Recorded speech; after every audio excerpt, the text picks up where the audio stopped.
everything's fine on 93.9 Dublin South FM.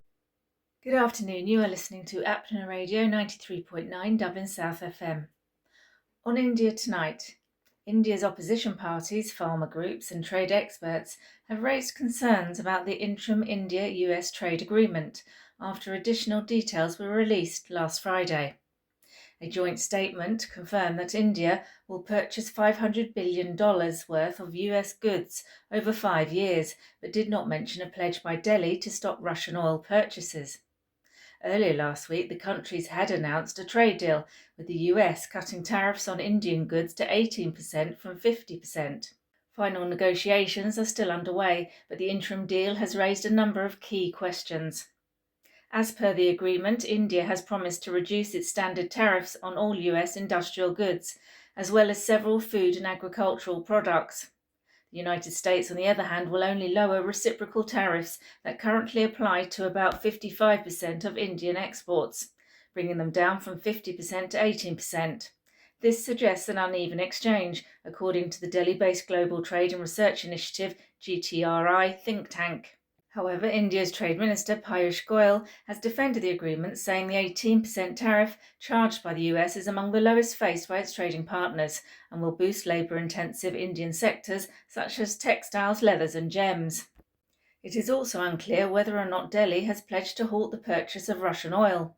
While announcing the trade deal last week, President Donald Trump said India was committed to this, but it isn't in the joint statement. In a separate executive order, Trump also said the US would monitor whether India resumed Russian oil purchases, directly or indirectly, and that would determine whether a 25% import duty would be reimposed on the country. Russia has said it has received no indication from Delhi that supplies will stop, and according to media reports, while Indian refiners are avoiding new Russian oil purchases, some deliveries are still scheduled. The agreement has also upset India's farm unions, who warn that tariff cuts on US agricultural imports could undercut domestic producers.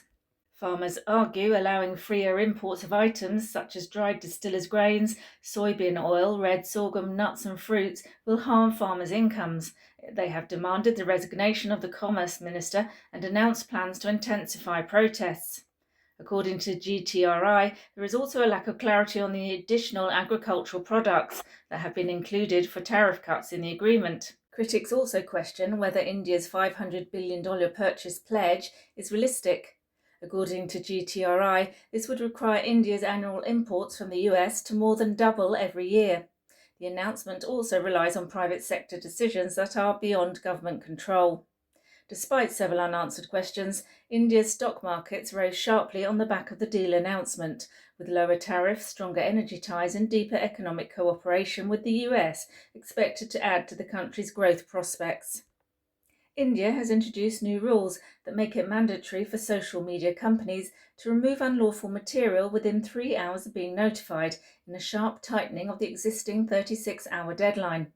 The amended guidelines will take effect from the 20th of February and apply to major platforms including Meta, YouTube and X. They will also apply to AI-generated content.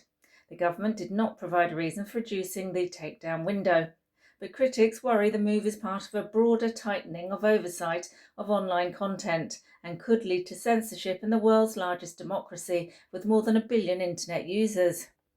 For the first time, the law defines AI-generated material, including audio and video, that has been created or altered to look real, such as deepfakes. Ordinary editing, accessibility features, and genuine educational or design work are excluded.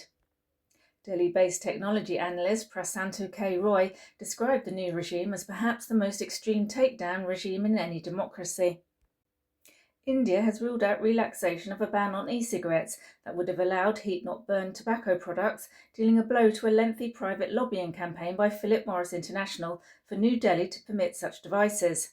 India banned e-cigarettes, including heated tobacco products, in 2019. With more than 100 billion cigarettes sold annually, it is the 7th largest cigarette market by volume, where tobacco kills more than 1 million people a year. The world's most valuable tobacco firm, Philip Morris, had hoped India could be a key market for its heated tobacco device, IQOS, which the company says is less harmful to health than smoking. The government of India is not considering revoking, amending or relaxing this ban. the Health Ministry said in response to queries about the lobbying by Philip Morris.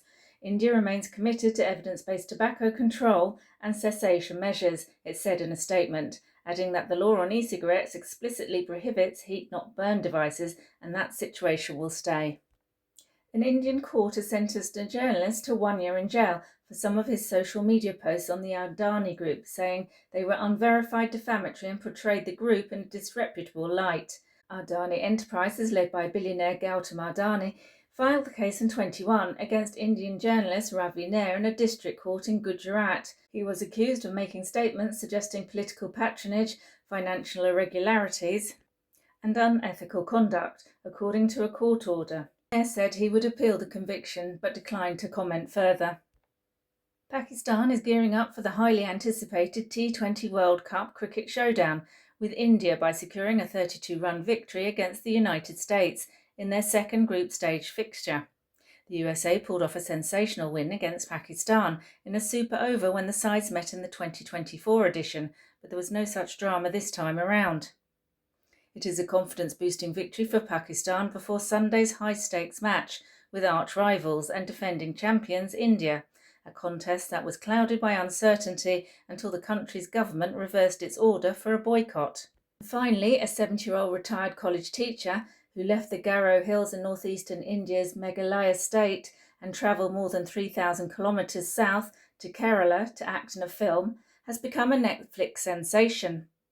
The film was Echo, a Malayalam language film that would change the course of her life. Shot on a modest budget and completed in 45 days, Echo, showing on Netflix, has emerged as a critical success. Much of the intrigue surrounding the film centres on Momin's performance, both for its quiet power and for her unusual profile.